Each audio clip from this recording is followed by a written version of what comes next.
तो 50 रुपीज जो है वो चार्जेस हैं। ये प्रोसीजर आप देखना चाहेंगे या ज्ञान है?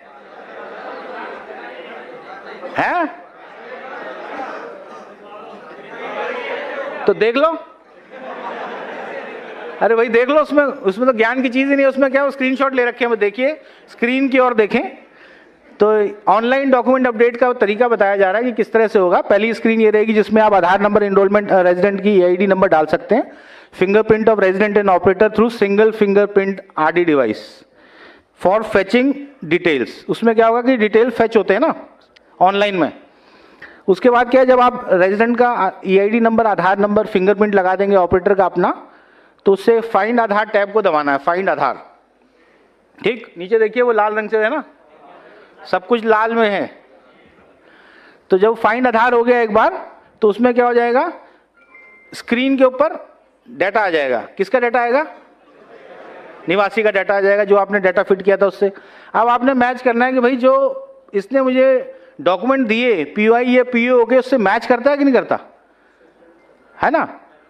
सॉफ्टवेयर मतलब जो आपका आधार कार्ड है और जो सॉफ्टवेयर है, दोनों में आप देख रहे हैं कि यहाँ भी मैच कर रहा है, नहीं कर रहा। और मैच कर रहा है तो अगले कदम की ओर बढ़ेंगे। तो हाँ क्या आती है, दिक्कत क्या आ रही है? अच्छा, केयर ऑफ एक्चुअली पुराना वाला वो है, वो फादर नेम और हस्बैंड नेम नहीं आता उसमें। हाँ, चलिए इसके ऊपर अभी चर्चा करेंगे बाद में। पहले ज्ञान पूरा ले लो, उसके बाद प्रश्न उत्तर का जब सेशन होगा ना, उसमें इस पे चर्चा होगी। हाँ, तो उसमें क्या हो गया अभी, पीओ क्या बोला? हाँ विवेक जी क्या कर रहे हो? अच्छा, मैं कहा लंच बोल दिया, अभी नहीं है। जब आपने एक बार मेल कर दिया पीओआई पीओ डॉक्यूमेंट, उसके बाद लाल रंग में क्या दिखाया उसने, नेक्स्ट टैब दबा दिया। अब आपने जो है वेरीफाई कर लिए डॉक्यूमेंट्स की, भैया ठीक है मिलते जुलते हैं। रेफरेंसेस विंडो ओपन, ऑपरेटर जो है स्कैन करेगा पीओआई पीओ डॉक्यूमेंट जो है, और उसके बाद नेक्स्ट टैब दबा देगा। स्कैनिंग करने के बाद और अटैच करने के बाद डॉक्यूमेंट जो है फोटोग्राफ की विंडो खींचेगी, तो या फोटो ले लेगा और कोई भी रेजिडेंट का एक बायोमेट्रिक आइरिस एक ले लेगा, फिंगरप्रिंट एक ले लेगा, और क्लिक ऑन नेक्स्ट टैब। और उसके बाद जो रिव्यू विंडो आ जाएगी। रिव्यू में क्या होगा, आ जाएगा उसका data. Review window will showcase the verification details, operator to verify the resident details for final confirmation and click on confirm tab. Confirm दबा देगा ना। आफ्टर कंफर्मेशन ऑपरेटर के पास जो है उसकी बायोमेट्रिक अपनी लगा देगा और verify biometric and then click on save. ठीक, और उसके बाद जब ये प्रोसेस डॉक्यूमेंट अपडेट का समाप्त हो जाएगा, तो उस पर स्क्रीन पे आ जाएगा कि generate declaration regional request captured successfully will be prompt on screen. Operator क्या करेगा, अपना click print receipt tab and then click on attach document tab for final submission. Print receipt और उसके बाद अटैच डॉक्यूमेंट फाइनल सबमिशन के लिए। और उसके बाद ऑपरेटर अटैच कर देगा रेजिडेंट की साइंड प्रिंट रिसीट और उसके साइंड इनरोलमेंट फॉर्म, और क्लिक कर देगा सेव टैब के ऊपर। ये सब कर रखा है ना, ऐसे क्यों देख रहे हो मेरी तरफ फिर। और फाइनली जो है इसके ऊपर अंत में क्या हो जाएगा, complete enrolment for completing the document update request successfully. पैसे तो मिल गए आपको यार, 85 रुपए है लेकिन जीएसटी मिला के। ईसीएमपी ऑफलाइन हाउ, अब देखिए ईसीएमपी ऑफलाइन भी है। ये हमने कौन सा तरीका देखा, ऑनलाइन, वैसे ही ऑफलाइन भी है। दोनों में अंतर क्या है, सिर्फ एक सिंगल फिंगर आरडी डिवाइस नहीं है और दूसरा ऑनलाइन मोड में नहीं, तो आप रियल टाइम वेरिफिकेशन नहीं हो रहा डाटा का, हो रहा है नहीं हो रहा, दैट इज द डिफरेंस। तो ऑपरेटर इनरोलमेंट जो है लाइफ साइकिल चेंजेस में जाएगा, click on life cycle option में जाएगा और सिलेक्ट क्या करेगा, ऑफलाइन डॉक्यूमेंट अपडेट। वो देखिए दाई तरफ दिख रहा है, राइट हैंड साइड टॉप में। उसके बाद जो है फर्स्ट टैब में डेमोग्राफिक डिटेल्स, उसमें आधी जो है आधार नंबर डाल देगा, उसका निवासी का नाम डाल देगा, जो उसकी फिजिकल कॉपी है उसके हिसाब से। और इसमें ध्यान ये रखना है कि इसमें कोई भी जो है नाम वगैरह चेंज नहीं होने वाला उसका आधार डेटाबेस में। उसके बाद रेफरेंसेस टैब जो है अपलोड, उसमें पीओआई पीओ डॉक्यूमेंट को कर दिया जाएगा। रेजिडेंट जो है अपना proof of identity, proof of address document देगा, किसमें, ओरिजिनल में फोटोकॉपी, ओरिजिनल में होना चाहिए। ठीक है। और उसके बाद आप दबाएंगे तो ड्रॉप डाउन मेनू में आ जाएगा कौन सा वाला डॉक्यूमेंट है, ठीक है ना, ड्राइविंग लाइसेंस से क्या है वो आपने उसको सेलेक्ट कर दिया। और उसके बाद स्कैन द रेजिडेंट के जो डॉक्यूमेंट आपने स्कैन कर दिए, नेम एड्रेस जो आधार कार्ड में थे। उसके बाद अगले स्टेप में आप क्या करेंगे, facial image and biometrics capture करेंगे, जो कि सेम हम उसमें भी कर रहे थे ऑनलाइन में। कोई भी एक एट्रीब्यूट हो सकती है बायोमेट्रिक्स की, राइट लेफ्ट आइरिस, दोनों अंगूठे, fingerprint, left hand right hand, जब भी हम इनरोलमेंट कर रहे हैं। लेकिन ये रियल टाइम बेसिस पे वेरीफाई नहीं होगी। और रिव्यू सेक्शन में केयरफुली चेक करना है आपने जो भी डिटेल्स थे हमारे रेजिडेंट्स के, और उसको फिर क्या करना है, कंफर्म और फिर थैंक यू। चलिए, तो मुझे आशा है कि मैं शायद सफल रहा। एक आध कोई, देखो हर कक्षा में एक ना एक विद्यार्थी होता है जो चैलेंजिंग होता है, तो एक चैलेंजिंग थे आदमी, लेकिन मैं आप सबको बांध पाया। और मुझे उम्मीद है, मुझे विश्वास है, बल्कि उम्मीद ही नहीं, कि डॉक्यूमेंट अपडेट जो इसको एक बहुत बड़ा, जैसे आप फील्ड पे जाने वाले हैं, आप 500 लोग कब जा रहे हैं, कल, मतलब कल परसों से जो एकदम से हमारे सिस्टम के ऊपर ओवरलोड कर दोगे आप लोग, है ना। इतना काम आने वाला है, इतना काम आप लोग इस अपॉर्चुनिटी को अवेल करने वाले हैं। इस नॉलेज को जो आपने यहाँ ग्रहण करने वाले हैं, सीखने वाले हैं, अपने तक मत रखिएगा, कृपया पास इट ऑन। 2-3-4 लोगों को अवश्य दें, उन 2-3-4 को बोलो आगे 2-3-4 को दें। चेन सिस्टम सुना है ना, कौन सी पिक्चर में था, तो कृपया चेन बनाएं और इसको जो एक मतलब फील्ड में हमें दिखना चाहिए कि अभी हर रोज में जो एकदम से जो हमने ट्रेनिंग यहाँ पे यूआईडी और सीएससी की पार्टनरशिप में आपको जो ट्रेनिंग मिल रही है, जो आप ट्रेनिंग ले रहे हैं, इसका आप संपूर्ण लाभ उठाएं। तो ये मैं आशा कर सकता हूं आप सबसे। ये ऊपर वाले कुछ नहीं बोल रहे हैं, वो लंच के वो पहले देख रहे हैं, पीछे हम उतरेंगे। तो आप करेंगे ये काम अभी। चलिए, बहुत बहुत धन्यवाद, thank you very much.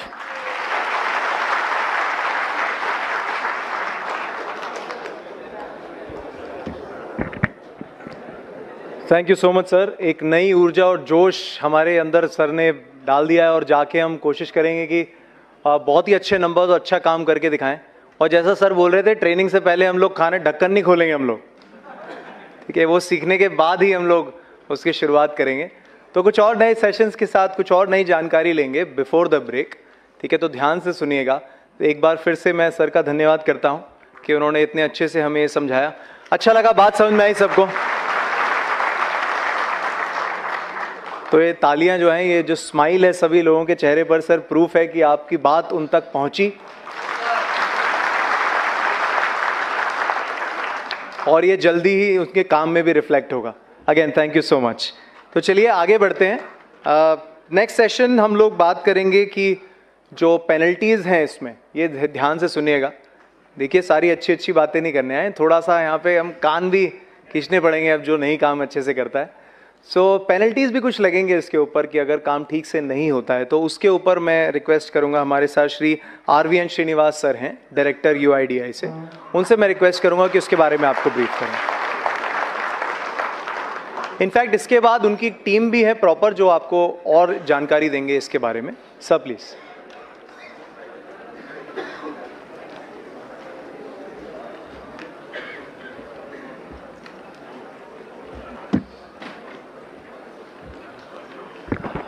Good afternoon.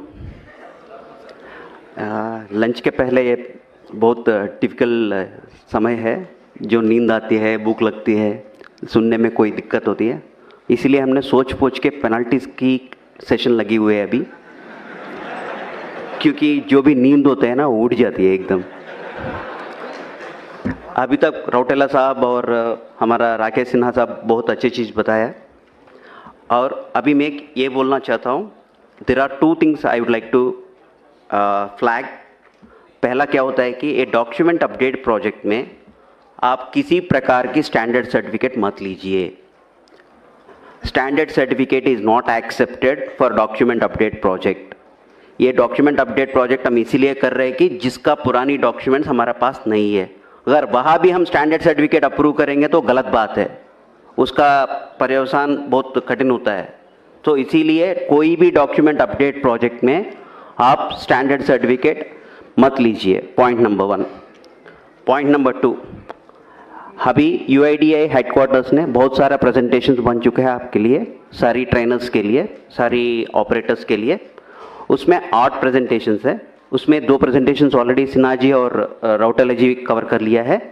First presentation है एनरोलमेंट ऑपरेटर, मतलब एक एनरोलमेंट ऑपरेटर किस तरह के एनरोलमेंट करना है, उसमें क्या क्या देखना पड़ती है। लोग क्या होते हैं ना, छोटे मोटे गलती है सर इसमें क्या गलती, वो छोटे मोटे गलती आपके लिए हो सकता है अगर, मगर वो छोटे मोटे गलती हमारे लिए बहुत बड़ा बन सकती है। उसके ऊपर आप सब लोग कभी कभी बोलते हैं सर हमारा सस्पेंशन हो गया है, DOE 1 में हो गया है, DOE 2 में हो गया है, बायोमेट्रिक एरर में हो गया है। आपको ये सब पता होना चाहिए आपका गलती कितना छोटा है और कितना बड़ा है, इसके ऊपर एक प्रेजेंटेशन है। सेकेंड थिंग, कुछ लोग पूछ रहे हैं कि सर नाम में चेंज करने पर भी रिजेक्ट हो रहा है। अगर मेरा नाम श्रीनिवास है, मैं अजय कुमार बनना चाहता हूँ, ये गलत बात है। वो अजय कुमार बन के क्या कर रहा है आपको मालूम है? वो किसी दूसरे के प्रॉपर्टी को भी लेके जा रहा है। ये ऐसा स्थिति हुआ है ग्राउंड पे, इसीलिए आप जो भी नाम चेंज कर रहे हैं, मतलब श्रीनिवास से कोई दूसरा नाम से तीसरा नाम, ऐसा हो रहा है कि सोचो उस आदमी को सही डॉक्यूमेंट लेके आ रहा है कि नहीं आ रहा है, वो सब सोच लो, उसका पर्यवसान बहुत कठिन होता है। दूसरा ये है कि इसीलिए हमने एक स्टैंडर्ड ऑपरेटिंग प्रोसीजर निकाला है। नाम कितने बार कर सकते हैं, डेट ऑफ बर्थ कितने बार कर सकते हैं, जेंडर कितने बार कर सकते हैं। अगर इसके पर भी किसी का डेट ऑफ बर्थ बार बार चेंज होता है क्या? मगर कोई आदमी आ रहा है, इसका मतलब क्या है? हम तो वो सोचना पड़ेगा ना। फ्रॉड भी हो सकता है, कभी हमने भी गलती कर लिया होगा ना, आंख बंद करके टकाटक मार लिया हो तो गलत हो गया होगा। देखो जो आदमी आ रहे हैं उनका गलती है या हमारा गलती है, ये भी देखो थोड़ा। उनका प्रॉब्लम क्या है वो एसेस करने के लिए कोशिश करिए।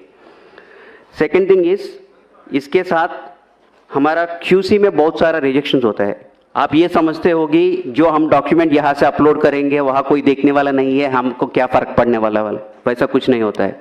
आप यहाँ से जो भी कागज़ भेजते हैं नीचे पैकेट के साथ, वो सारी बैकग्राउंड में वेरिफिकेशन होता है।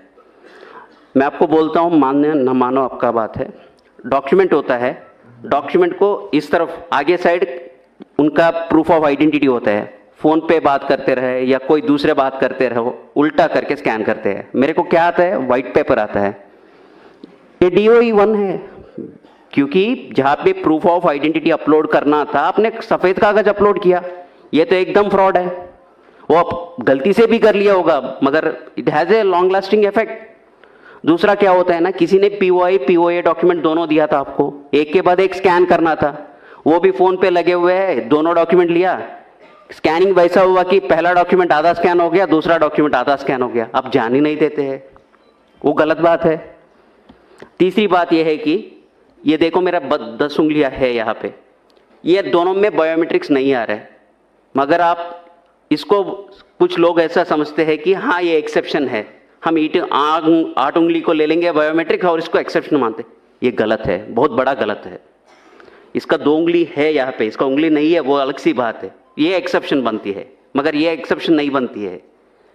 इसके लिए भी अलग सा तरीका है। अगर किसी का रेजिडेंट आपके पास आया, उनका 2 उंगली का बायोमेट्रिक्स नहीं आ रहा है, उसको कैप्चर करना है तो डेटा, उसका प्रोसेस ही अलग है। मगर क्या होता है ना, इसको एक्सेप्शन में डाल देते हैं। It is a fraud once again, क्योंकि वहाँ पे उंगली है, आप इसको एक्सेप्शन मान रहे हैं, कहाँ से एक्सेप्शन आ गया। ये है one more presentation on this particular aspect. इसके बाद क्या होता है, राउटेला साहब ने बताया था कि किसी ने वो आपको फ़ोन पे बोलता है अभी आधा घंटा में आप नहीं करेंगे तो आपका दुकान बंद हो जाएगी, आपका क्लाइंट बंद हो जाएगी। ये सब क्या होता है, आपको मैसेजेस आता है ना क्रेडिट कार्ड्स वगैरह वगैरह में, आगे आधा घंटा में बिजली का बिल नहीं भरेगा तो आपका बिजली काट जाएगी। वो सब फॉल्स है ना, मालूम है ना आप लोग सबको। वैसा ही आपका सिस्टम को कोई एक्सेस कर रहे हैं तो आप एक्सेस क्यों कर रहे हैं, ये गलत बात है, ये भी नहीं करना चाहिए। इसके ऊपर टेक्निकल एस्पेक्ट्स, मतलब जो चीज़ आप करना है, जो चीज़ नहीं करना है, इंफॉर्मेशन सिक्योरिटी गाइडलाइंस क्या है, उसके ऊपर एक प्रेजेंटेशन है। इन एडिशन टू दैट, जो नीचे ग्राउंड पे लोग होता है ना, कभी कभी क्या होता है ना, आपको लगता है ये बहुत ट्रिवियल है, इंटरनेट केबल उस दिन ठीक से नहीं लगाया होगा, बोलते हैं आधार वाले ने आज सर्वर चालू नहीं किया, मेरे को सिस्टम नहीं ऑनलाइन हो रहा है। वैसा भी स्थिति है ग्राउंड पे। छोटे मोटे चीज होता है, कभी कभी आपका सिस्टम को रीस्टार्ट करना पड़ता है, एक सर्विस को रीस्टार्ट करना पड़ता है, वो कुछ भी नहीं करते, बोलते हैं आज आधार का सर्वर काम नहीं कर रहे, वो गलत बात है। ये छोटे मोटे, बहुत छोटे मोटे चीज है जो हम मोबाइल सब लोग यूज करते हैं, अगर कुछ हैंग हो गया तो रीस्टार्ट करेंगे तो काम करते हैं। वैसा कुछ चीजें हैं जहां पे आपको ध्यान दे के जो आपको 5-10 मिनट में प्रॉब्लम सॉल्व कर सकते हैं। मगर क्या होता है ना, लोग सोचते हैं कि ये गलत हो गया कुछ, आज सिस्टम नहीं चल रहा है, ये भी गलत है। इसके ऊपर एक प्रेजेंटेशन है, टेक्निकल एस्पेक्ट्स, मतलब आपकी क्लाइंट को कैसा देखना है, उसमें छोटा मोटा प्रॉब्लम्स आ गया तो कैसा करना है। तीसरा प्रेजेंटेशन ये है कि आपको हर दिन जीपीएस आपको सिंक करना होता है। मगर क्या होता है ना, कभी कभी जल्दीबाजी में आप जीपीएस कनेक्ट करने के टाइम पे उसका जो समय देना है 30 सेकंड या 15 सेकंड का टाइम देना है, आप नहीं देते हैं। आपका लैटिट्यूड लॉन्गिट्यूड आता है 00 00 लैटिट्यूड लॉन्गिट्यूड कहाँ पे है? इक्वेटर पे है। वो इंडिया में है क्या? जो उस दिन आपने मान लो 300 पैकेट्स कर लिया, 200 पैकेट्स कर लिया, सब खराब हो गया क्योंकि ये इंडिया में नहीं हुआ है। हमको ये मानता है कि हमारा इंडिया का लैटिट्यूड लॉन्गिट्यूड आएगा तो हम प्रोसेस करेंगे। मगर आप 00 लैटिट्यूड लॉन्गिट्यूड ले ले या कोई दूसरे जगह का लैटिट्यूड लॉन्गिट्यूड, ये सब क्या होता है ना, जल्दबाजी में होता है। ऐसा काम बंद करिए। थोड़ा सा 2-3 मिनट का आप टाइम दे दिया तो सब लोग ऐसा नहीं कर रहे, 1% 2% ही लोग करते हैं वैसा, वो भी जानबूझ के नहीं करते हैं। जहाँ पे टेक्निकल एस्पेक्ट्स पे जान देना है वो नहीं देगा तो ये सब छोटा मोटा एरर्स होता है। ये आपके लिए भी कष्ट है, जो आपके पास काम करने के लिए आया था उसका भी कष्ट है। ये बोलेगा अगर इसके शॉप में जाएंगे तो कभी भी मेरा आधार नहीं आता है, ये भी फैला जाता है तो आपके पास कोई भी नहीं आता है। देखो छोटा सा चीज कितना महंगाई पड़ जाएगी। Now coming back to our original presentation, मैंने इतना सारा बोल दिया, मैंने DOE1 एरर, नाम क्यों नहीं चेंज करना है, जेंडर क्यों नहीं चेंज करना है। कभी कभी क्या होता है ना, आपको मालूम है उसने गलत डॉक्यूमेंट लाया हुआ है, वो बोलता है जबरदस्ती करता है आपके ऊपर, ये डॉक्यूमेंट अपलोड करो, आप करते हैं। मगर अगर वो आदमी सही नहीं है तो उसका क्या होता है, उसका रिपरकशन ज़्यादा होता है, आपको देखना पड़ेगा इसको, देख कैसा होगा। उस स्थिति में क्या क्या कंप्लेन, अगर जानबूझ के किया या आपने जबरदस्ती में किया, अगर कहीं वैसा गलती काम हो गया तो व्हाट इज द रिपरकशंस, मतलब आपके ऊपर क्या क्या पड़ सकता है।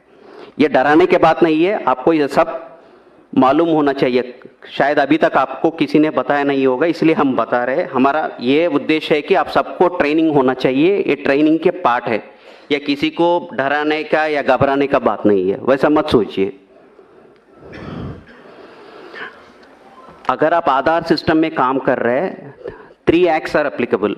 First is Aadhaar act, second is IPC Indian penal code, third is information technology act. ये तीनों एक्ट के ऊपर FIR डाल सकते हैं अगर गलती बहुत बड़ा है तो। ये किस तरह का गलती हो सकते हैं? पहला वाले अनऑथराइज्ड ऑपरेटर, अगर किसी सेंटर पे, आधार सेंटर पे आपका बॉस बाहर जाते हुए आपको गम्मी फिंगर दे के जाते हैं, वो यूज करते पकड़े गए तो section 36 and 42 of Aadhaar act, section 66 of IT act, section 419, 420, 468, 471 IPCR चालू हो सकता है। ये इसके कुल मिला के 14 साल हो सकता है। तो ये ऐसा कभी सोचना मत, मतलब अगर किसी ने भी आपको बोलेगा अरे यार मैं भाई 1 घंटा के लिए बाहर रहा हूँ, ये गम्मी फिंगर ले लो, काम करो, मना कर लो, बिल्कुल मना कर लो। वैसा काम बिल्कुल ही नहीं करना है, सोचना भी नहीं है। आपको कभी कभी क्या होता है ना, आपको CSC सेंटर होता है कई सेंटर पे, उस दिन घर में कुछ शादी है, कुछ काम है, क्या करते हैं, हाँ यार सिस्टम लेके घर में करेंगे, क्या फर्क पड़ेगा। हमको सब पता चलता है आपका सिस्टम कहाँ होना है। आप सुबह सुबह GPS सिंक करते हैं ना, तब मेरे को पता चलता है आपका सिस्टम कहाँ पे है। वो सिस्टम से मैं सोचता हूँ ये यहाँ पे है या कहीं दूसरा जगह काम कर रहे हैं। मतलब जहाँ पे आप काम करना चाहिए वही काम करना है। अगर सिस्टम लेके घर में करो या राजस्थान ऑपरेटर जाके दिल्ली में काम करो, दिल्ली वाले जाके जम्मू कश्मीर का काम करो, वैसा नहीं करना चाहिए। अगर उस तरह का काम करेगा तो फिर से उसके ऊपर ये सारी सेक्शंस चालू हो सकता है। ये सब मत करना है। Next one is ECMP client operator compromised. ये देखो अभी बोल रहा हूं मैं, आप किसी को आपका रिमोट डेस्क दे दिया, आपने आपका सिस्टम को कॉपी कर लिया, इसमें आपको कोई दोष नहीं है, गलती नहीं है, मगर क्या हो गया, आप उसका पार्टी बन गया। आप वो सिस्टम का, आपका सिस्टम्स डिटेल्स लेके कहीं दूसरे जगह सिस्टम चल रहा है, उसको जवाब कौन देने पड़ेगा? आप लोगों को ही देना पड़ेगा। किसने बोला आपको देने को? आपने उस समय क्यों नहीं सोचा था ये सिस्टम देना है, ये सही आदमी है, गलत आदमी है, कौन है, सोचना पड़ेगा ना उस वक्त। वो भी नहीं करेगा तो भी उसके ऊपर भी इतना सारा सेक्शंस लागू हो जाएगा। अगर आपके पास बहुत लोग आते हैं, किसी ने, मैं आपके पास आया था, मैं अपना POA डॉक्यूमेंट्स आपको दिया था, आपने मेरा आधार पैकेट बनवाया था। अगर आप उस समय एक एक्स्ट्रा जेरॉक्स कॉपी निकला, या किसी को आपकी पास जो भी रेजिडेंट्स आ रहे हैं उसका आइडेंटिटी इंफॉर्मेशन किसी दूसरे के साथ शेयर कर लिया, वो बहुत बड़ा गलत है, वैसा मत करिए। Section 37 of Aadhaar act is applicable in such case. मतलब आपके पास कोई भी आ रहा है आदमी, उनका जो भी डिटेल्स है, वो पर्सनल डिटेल्स है या एड्रेस डिटेल है, जो कुछ भी है वो किसी के साथ नहीं शेयर करना है किसी भी स्थिति में। वो RO पूछेगा, RO को बोलना पड़ेगा, इसके मतलब नहीं है RO को नहीं बोलेंगे, नहीं, जब इंक्वायरी आएगा RO को बोलना ही पड़ेगा। मतलब आपस में किसी दूसरे के साथ वो किसी का डिटेल्स नहीं शेयर करना है। अभी तक सर ने बताया कि फोन करेंगे हम, अगर 5 लोग बोलेगा कि हाँ ये ज़्यादा चार्ज कर रहे हैं, हाँ हो जाएगा, डिसएसोसिएशन हो जाएगा, सस्पेंशन हो जाएगा, फिनेंशियल पेनल्टीज लग जाएगी। ये सब क्यों करना है? जब आपको सरकार ने नोटिफाई किया था इतना ही पैसा लेना है, उतना ही पैसा ले लीजिए ना। अगर 1 भी रुपये ज़्यादा ले लिया उसके पर्यवसान के ऊपर, ये देखो section 42 of the Aadhaar act will be applicable on that.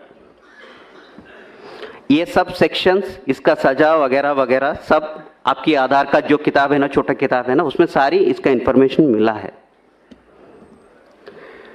ये देखो, appropriating the identity of an Aadhaar number holder by changing और attempting to change the demographic और biometric information of an Aadhaar number holder.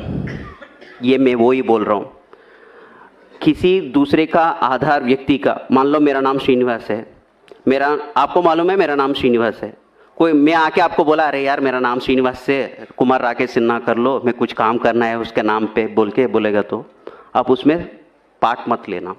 वो सारी वैसा ट्रांजैक्शंस को, सस्पिशियस ट्रांजैक्शंस है, उसको एंकरेज मत करो, और से strong on such transactions and don't encourage such transactions, उसका बहुत बड़ा असर हो जाता है। दूसरा यह है कि pretending to be an agency unauthorised to collect identity information of a resident.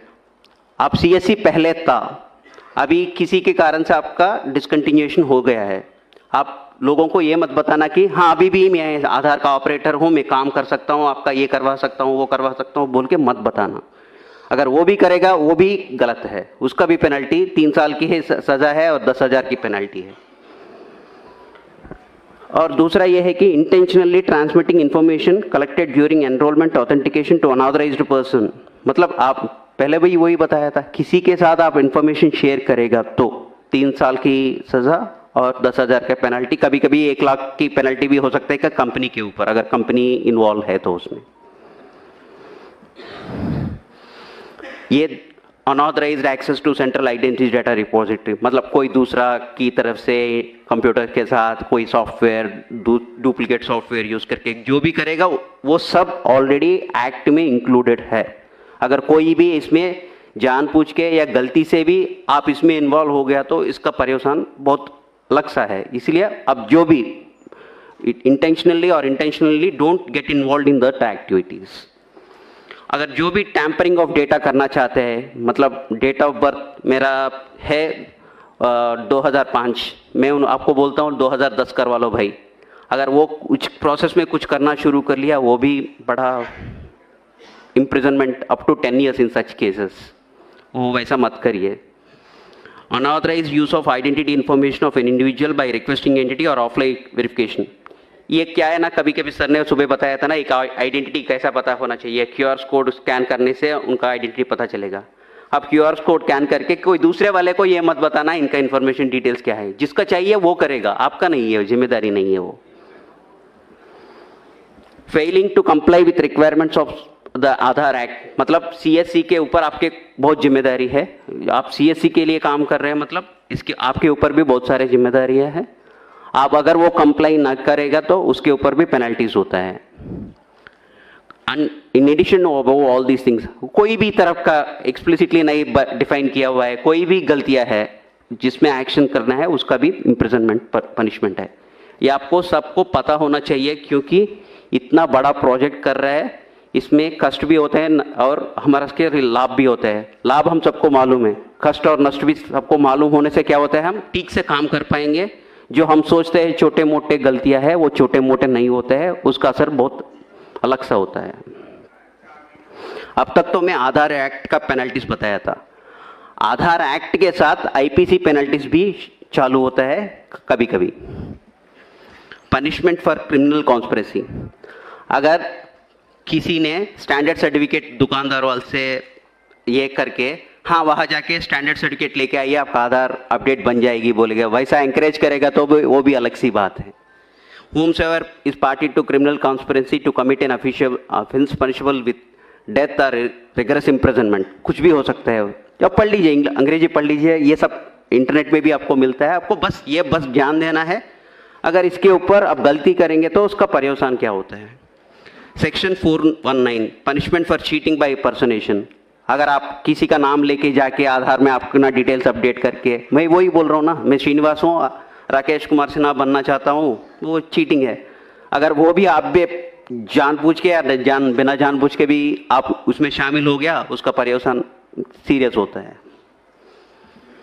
420 ये सबको मालूम है, 420 का केस क्या होता है, गलती जो भी किस तरफ की भी गलती करेगा तो वो 420 में आता है। 467 फोर्जरी ऑफ वैल्यूएबल सिक्योरिटी, मतलब आप फोर्जरी करो या डॉक्यूमेंट को, कुछ लोग क्या कर रहे हैं कि जब आशीष हमारा क्यूसी मैनेजर वो यहाँ पे है, लंच के बाद वो एक क्यूसी के ऊपर कौन सी एरर्स होती है वो सब बताते हैं। वो आपके पास बर्थ सर्टिफिकेट लगे एक आदमी आता है, मगर बर्थ सर्टिफिकेट में डेट ऑफ बर्थ में व्हाइटनर लगा के डेट ऑफ बर्थ चेंज किया है, मतलब डॉक्यूमेंट इज टैम्पर्ड। उस डॉक्यूमेंट को एक्सेप्ट ही नहीं करना चाहिए था, मगर लोग देखते ही नहीं है, ध्यान नहीं देते हैं, वो स्कैन करके अपलोड करते हैं, वो DOE 1 में आते हैं। मतलब जो गलती कर रहे हैं उनके साथ आप उनको सहायता कर रहे हो, क्योंकि डॉक्यूमेंट में जब व्हाइटनर लगा के डेट ऑफ बर्थ और नाम चेंज किया हुआ है, आप उस डॉक्यूमेंट को क्यों एक्सेप्ट कर रहे हैं? एक्सेप्ट नहीं करना चाहिए था। ये भी 468 वही है, forgery, the intention of the forgery is for cheating, उसके लिए पनिशमेंट है। 471 यूजिंग ए जेन्युइन फोर्ज्ड डॉक्यूमेंट और इलेक्ट्रॉनिक रिकॉर्ड, मतलब आपको ये मालूम है ये जेन्युइन रिकॉर्ड नहीं है, फिर भी आप यूज कर रहे हैं इसको आधार जनरेट करने के लिए।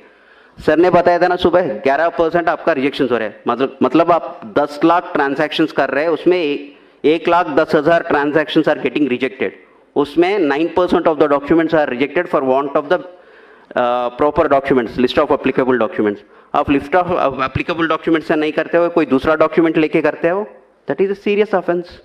इन एडिशन टू दैट, जो मैंने बोला था ना, white paper scanning, dual scanning of 2 papers एक साथ, जो टैम्पर्ड डॉक्यूमेंट, कभी कभी नाम में गैजेट नोटिफिकेशन भी एडिटिंग कर रहे हैं एडोब फोटोशॉप के साथ। अगर कोई भी आपके पास गैजेट नोटिफिकेशन लेके आ रहे हैं, आप देख लो वो सही है कि नहीं है, क्योंकि लोग उसके भी फोटोशॉपिंग करके आ रहे हैं। थोड़ा ध्यान से रहिए, वो बहुत बड़ा ये पंगा हो जाएगा। आप जो भी डॉक्यूमेंट, कोई भी प्रकार की डॉक्यूमेंट लेके आपके पास आ रहे हैं, specially name change, date of birth change, gender change का कोई भी आ रहा है, अगर वो कोई भी डॉक्यूमेंट लेके आ रहे हैं और उनका एक्सेप्शन हैंडलिंग प्रोसेस में आ रहे हैं, मतलब उनका इंटेंशन सही नहीं होगा। कभी कभी आप देख लीजिए उनका डॉक्यूमेंट सही है कि नहीं है, अगर आप संतुष्ट नहीं है तो आप सीधा सीधा बोल दीजिए कि सर ये डॉक्यूमेंट से मेरे दुकान में नहीं होगा, मेरे सेंटर में इसका अपडेट नहीं चलेगा। सीधा बताइए, कोई गलती नहीं है उसमें। मगर आप जहाँ आप फील होते हैं कि ये डॉक्यूमेंट करने से मेरे को कोई अच्छा नहीं लग रहा है, मेरे को कुछ डाउटफुल लग रहा है, सस्पिशियस लग रहा है, आप उससे दूर रहिए ना, उसमें इन्वॉल्व ही मत हो जाइए उसमें। नाउ हमने अभी तक आधार एक्ट का कानून का सेक्शन सुन लिया, आईपीसी का सेक्शन सुन लिया, अभी है आईटी एक्ट। ये तीनों एक्ट एक ही साथ लागू होता है। अगर किसी ने गलती किसी प्रकार की भी कर लिया तो तीनों एक्ट एक ही साथ लागू हो सकता है। Section 65 tampering with computer source document, मतलब वही है, कंप्यूटर में स्कैन करके अपलोड कर रहे हैं, वही है। सेक्शन 66 कंप्यूटर रिलेटेड ऑफेंसेस, ये वही है कंप्यूटर के साथ, अगर किसी ने डुप्लीकेट सॉफ्टवेयर बनाया उसके ऊपर काम कर रहे हैं, वो भी एक सेक्शन है। Punishment for sending offensive messages through communication service.